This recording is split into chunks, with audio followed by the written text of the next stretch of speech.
Welcome to Better Sex, where you get the information and inspiration to create and enjoy your best possible sex life. Join your host, sex therapist Jessa Zimmerman, as she brings you expert guests, helpful tips, knowledge, and strategies to improve your intimate relationships.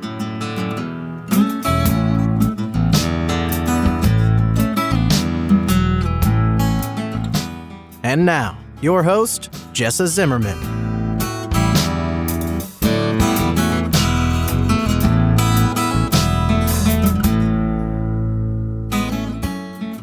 Hey, it's Jessa. Welcome back to the Better Sex Podcast. I am so glad that you are here with me. We're talking about something kind of difficult today. We're talking about miscarriage, and Jessica's here to share her personal story. And what really struck me in this conversation is how much she is here to share this because people don't talk about it.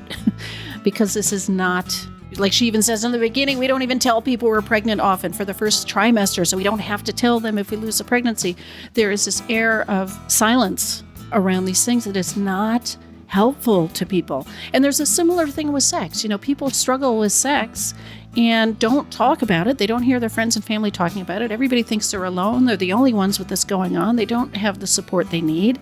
This is so important. So Jessica's going to share her story of her journey through her miscarriage, some of the ways she came to realize there are options and choices that each person can take to navigate this in the way that is best for them, and to honor that process and that grieving that needs to happen. I hope you take a lot away from this interview.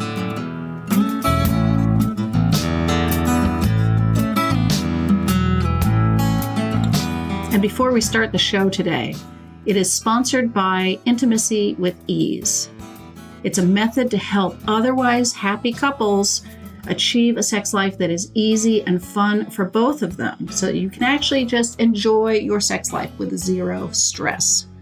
For more information, if you want to watch a brief little training video that's available, all of that, go to intimacywithease.com. So Jessica, thank you so much for being on the show. Oh, it's a pleasure. Where do you want to start with this story? Do you want to sort of lay the context of your journey here to start with? Yeah, I do. And you know, I have to say, coming into this conversation about our miscarriage, I've been really like, oh my gosh, why did I choose to tell this really intimate personal story to so many people I don't know? And a friend of mine who I posed that question to, she said, it's because you're brave.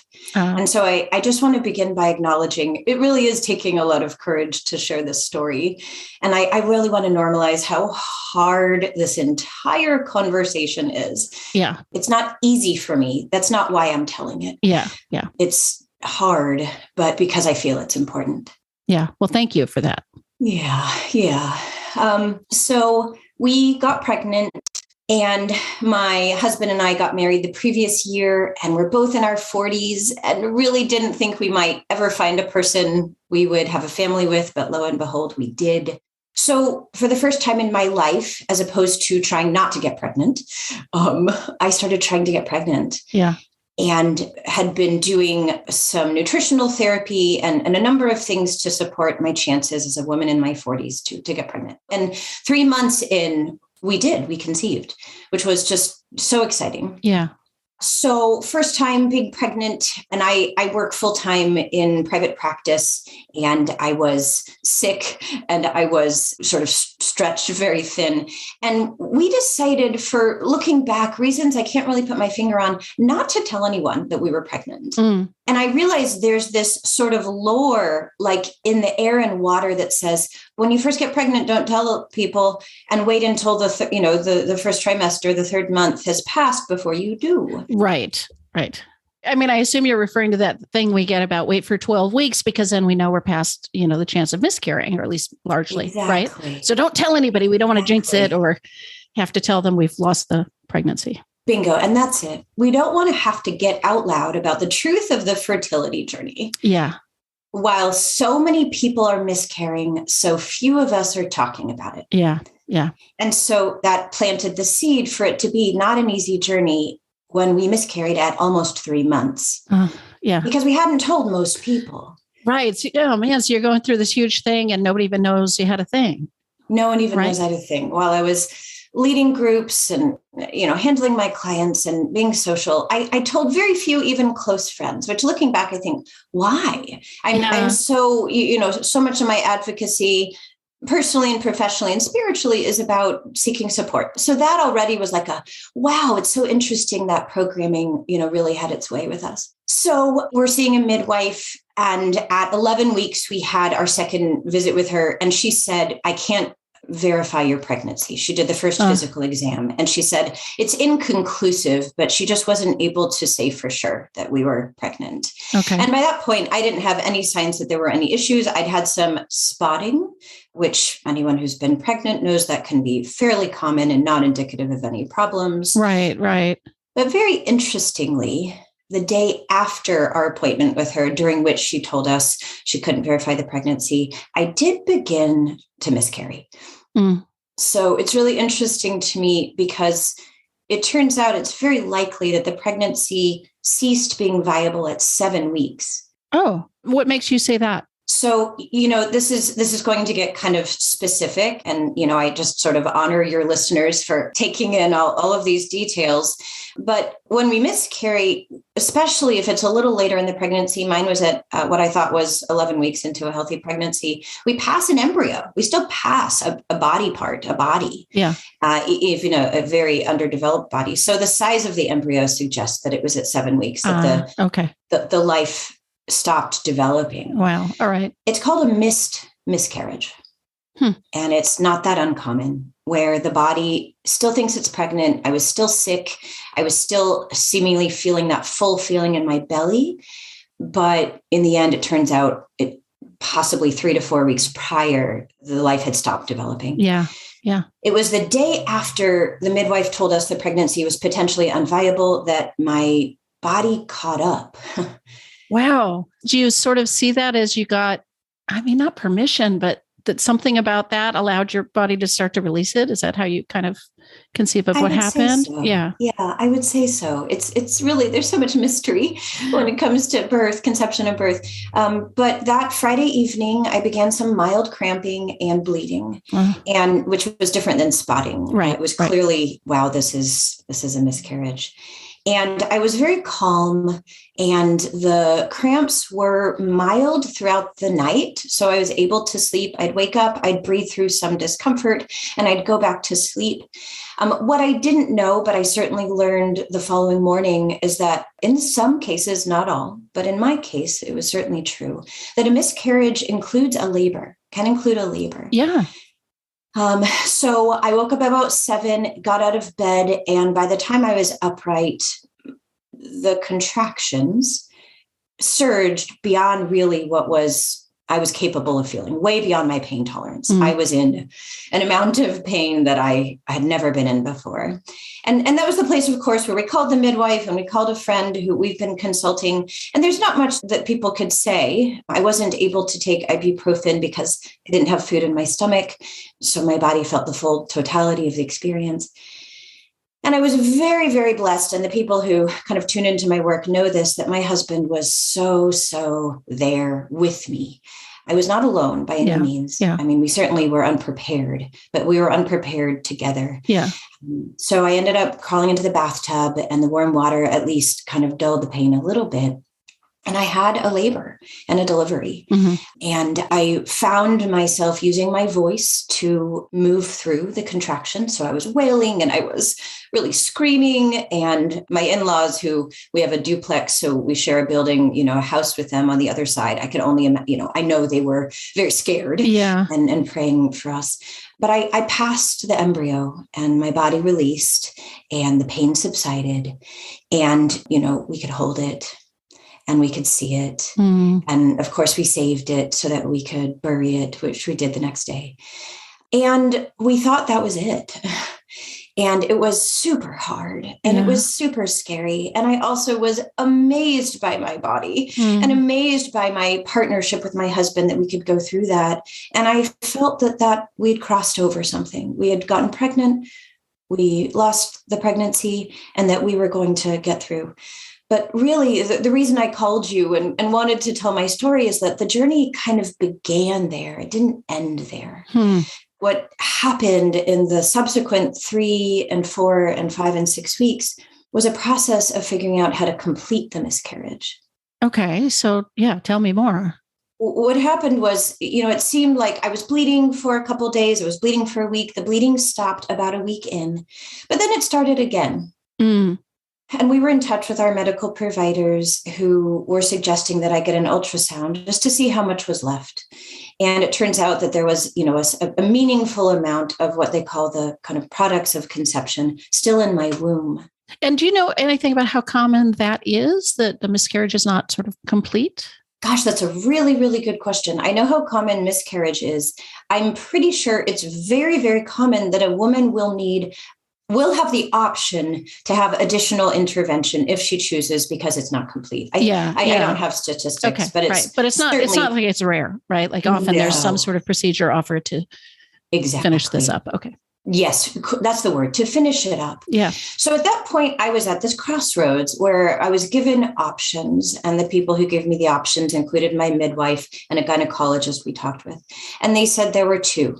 And one was misoprostol, which is just fairly commonly used to finish, to help the body to release what's in the womb. Right. But there's also a DNC, which probably listeners are familiar with. That stands for dilation and curettage, which is the vacuuming or the scraping of the womb to complete it. And it happens when a woman is, under anesthesia, and it's an outpatient procedure. Right. And neither of those options sounded good to me. By that point, I'd already had a labor. And so the notion of taking a pharmaceutical that would catalyze my body to go through that again was just really scary, because it was really scary the first time. And the second option I didn't want, as it felt very aggressive to me. And I certainly know many women who did that, and I certainly support their choice. But in my case, I cringed and I said, I don't want that. But what was given to me were those two options. I was just going to say, if you went another route, did you even know there was another route? Like you choose A or B, and it's like, I don't want either one. You're just sort of in a pioneer here. Like, I don't want either one of these things. What else is there? Exactly. And bearing in mind, even though I miscarried, I still very much had pregnancy hormones in my body. So I was emotionally very vulnerable. I mean, I only very recently completed the arc of those hormones in my body, and it's a very different experience to be on the other side of that. So I was feeling physiologically extremely vulnerable, and then psychologically very uncertain.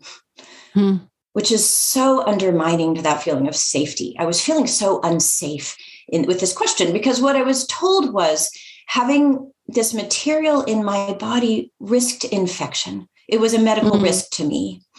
And of course, I didn't want to get sick or, put myself in peril.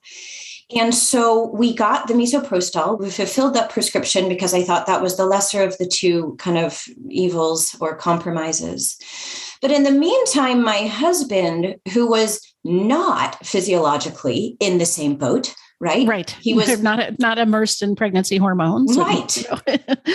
Launched into doing research for us. And this was really a pivotal point. I was just telling him last night how grateful I was that he had the presence of mind to say, what else is there? And so we were searching for alternatives and natural remedies to a DNC and how to complete a miscarriage. And he found a homeopath in the Netherlands who offers homeopathic alternatives to a DNC. Like a million miles away, and someone we didn't meet. And it turns out she was on her own maternity leave. So we couldn't even contact her. But we watched this 11-minute video, and she said, you can take these remedies and they can give your body the support it needs to safely complete the miscarriage. Yeah. And of course I thought, well, we're not homeopaths. How do we administer this? But the impact of that video was that it took what felt like this shrunken set of options and it expanded them. Yeah. And I didn't feel so desperate and so stuck. And with his help, and after doing a lot of praying and meditating, we said, we're going to keep this pharmaceutical as a backup, and we're going to get these homeopathic remedies, the kind of entry-level ones that she recommended. And I took the time off of work, and we sat and we waited. And so I was just checking my calendar. That was week 3, almost week 3 after the miscarriage. And we went through the weekend and I passed more tissue and I didn't have cramps. And mind you, through all of this, my energy was really coming back. I wasn't bedridden. I was exercising. I had pretty much lost whatever additional weight I'd gained. I was really showing signs of a healthy body. Right. And then the following week, of course, we followed up with another ultrasound. And we showed again that I still had material in my womb, at which point I was at what felt like a struggle with my medical providers. One of them, who had read the ultrasound and saw that I still had products of conception there, said, your body's response is not normal. What you're doing is not working. And here's your options. And at that point, I said, I'm going to step away from the people who are telling us what to do. And we continued to do what I've learned is called practice expectant management, where I hired a homeopath who I found in Seattle, God bless her, who ended up being an angel for us and held our hand while we let my body resolve the miscarriage. I didn't bleed anymore, but I continued to monitor my pregnancy hormone, which is called HCG. I continued to get lab tests. It continued to go down. And I've since had 2 periods. And my body is very, very healthy. We're almost 3 months past miscarriage, and we're ready to try conceiving again. Hey, just a quick little break in the show because I have something to offer you. If you have ever sat with your partner and you kind of run out of things to talk about that are not, work, the kids, money, logistics, who's doing what's happening this weekend, if you are looking for a deeper way to connect, have conversations that build intimacy, that build awareness, of yourself and your partner, I have daily conversation starters for you. You'll get them via text message every day, and then the two of you can have a more interesting conversation than maybe what you've been doing. All you have to do is text me the word topics to 206-309-8645, or look in the show notes. There's a link there. But text me the word topics, and you will start getting those every day. Now back to the show.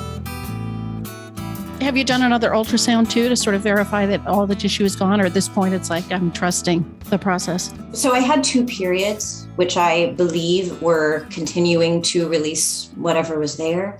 My menstrual cycles have been very different since I miscarried, which I understand for up to 6 months is very common. I haven't gotten an ultrasound.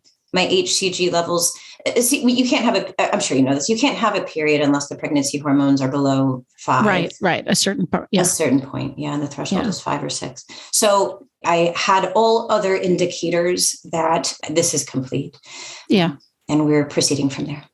Yeah. So I don't know. I have several questions for you. What do you think it is that you accessed, your partner accessed, that allowed you to sort of make this choice for yourself? I'm curious what you want people to take away from this for themselves, because not everybody's going to make the same choice, but like what's sort of universal in your journey? What do you want people to know? Yeah, it's 2 great questions. Well, so the first one, what did we access that allowed us to make that choice?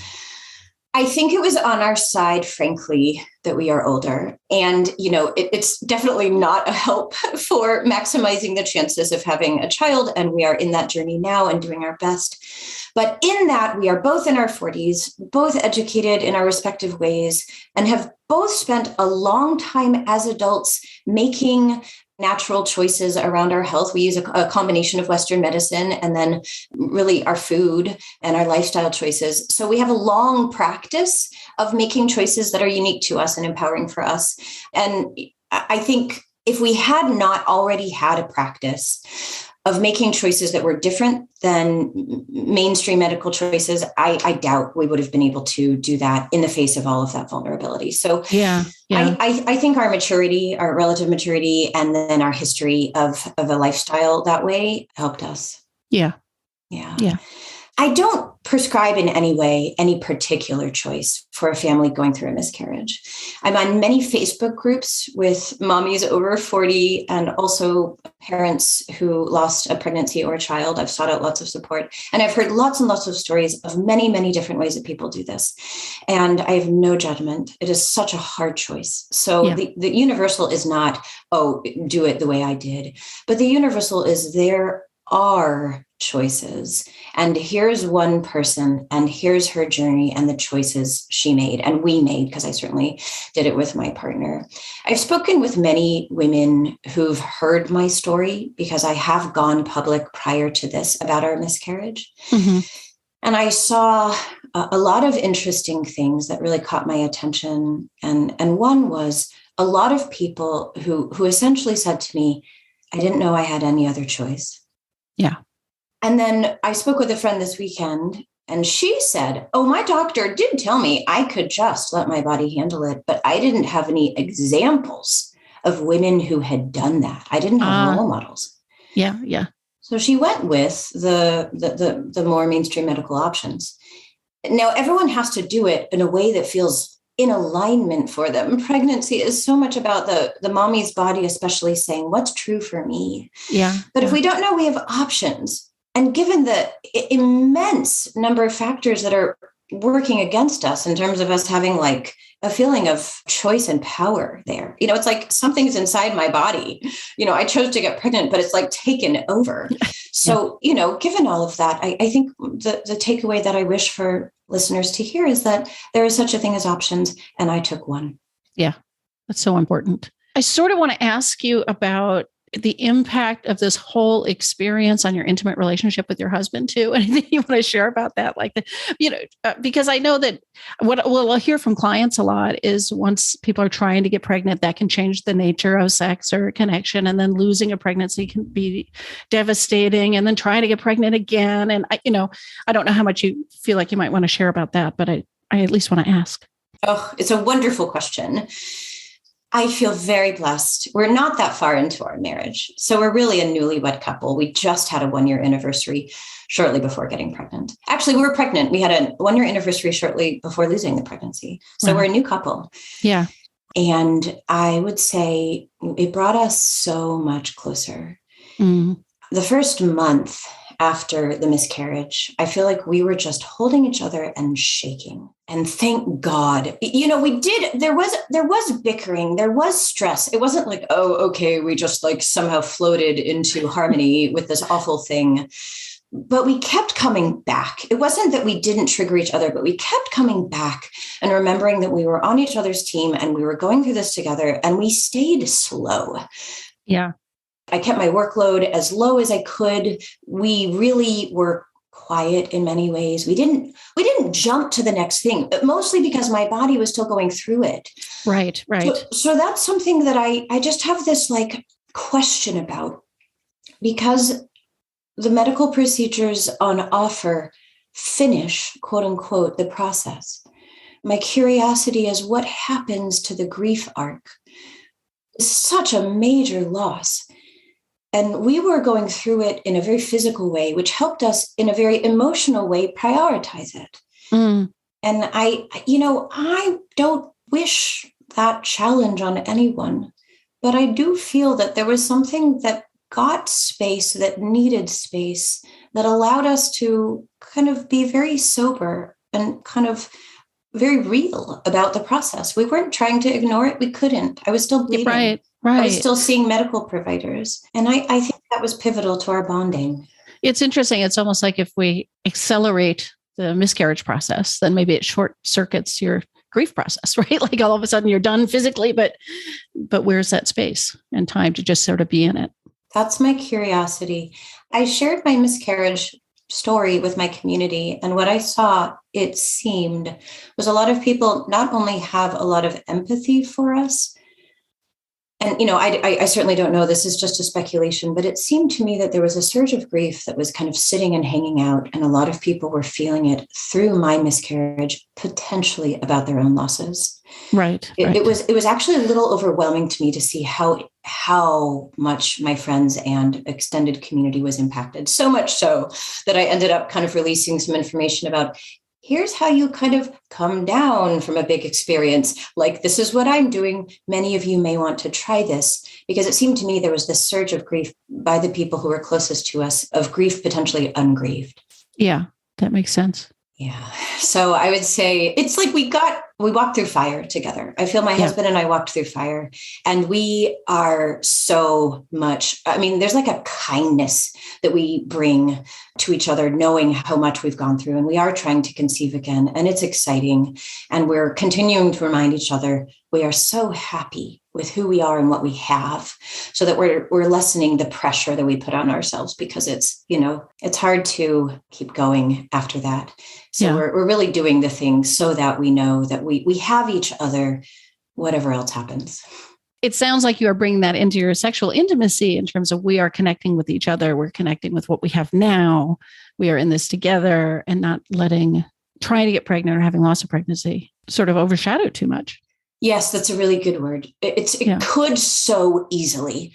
It all happened in this body. I miscarried in this home. These are all reminders of this very hard experience. And yes, we are. I'm really proud to say we're in a new season. We're not living in the shadow of that thing, but we were deeply in it while we were. Right. A month into the experience, we took a week off of each other. I went to visit friends in Austin. I live up here in Washington, but I have dear friends where I used to live back in Texas. It was like 5 or 6 days to be by himself. And that was also helpful. It's like there was this like, oh, I miss you. You've been right at my side like every moment for a month. But it was also like we needed that little bit of, okay, breath and air, and not perpetual reminder, and that we could come back. And that was around Thanksgiving. And it was like Thanksgiving marked the kind of turning a page. Yeah. Is there anything I have forgotten to ask you, or that you want to make a point to share with the listeners? I'm a new mommy, and I count myself as having experienced motherhood. There's so many people who are, my siblings, for example, their kids are in their 20s. My peers many of them are parents. And so I want to say, as someone new to this journey, that I've learned, I think the hard way, how much we don't talk about the fertility process, the entirety of the process. Our commitment, God willing, that we get pregnant again, is to tell the people closest to us so that we can have support whatever happens. And that know that we can handle what comes when we're out loud about it. And I just want to underscore my hope that many of us get a little bit more out loud about what we're very quietly shouldering in this journey.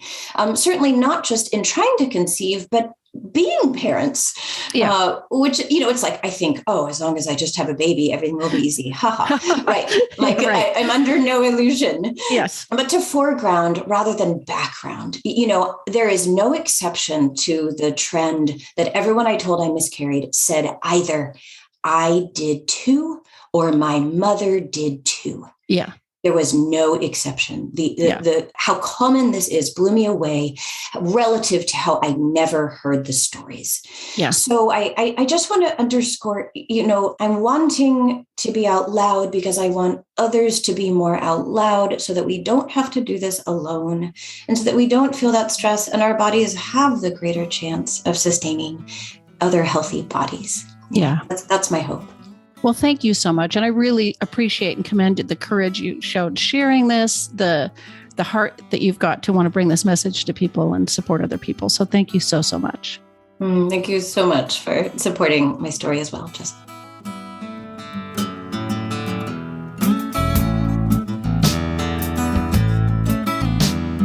You've been listening to Better Sex.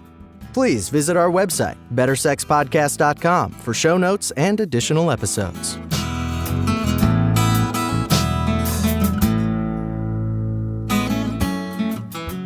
And that's a wrap for today. I really hope you enjoyed the episode. If you are enjoying the podcast, if some of this material resonates with you and you would like to make a difference and make sure that this keeps coming out in the world once a week, ongoing, there are a couple things you could do to show your appreciation. The first would be to go to iTunes and rate and review the show. That really helps us be found by new listeners when you review the show on iTunes. You can find a link at bettersexpodcast.com/iTunes. The other thing I want to invite you to consider is becoming a Patreon. For a small monthly pledge, you get some benefits. So for $2 a month, you get advance access to every single episode. For $5 a month, you get a chapter of my upcoming new book. And for $10 a month, I host quarterly get-to-know-you and question-and-answer chats over the web, and you get invited to that. I would love to have your membership in that, become part of the Better Sex family. You can find a link at bettersexpodcast.com/Patreon, which is Patreon. Again, thanks for listening. I'm glad you're here. Feel free to comment, ask questions, get in touch. I'd love to hear from listeners. Thanks.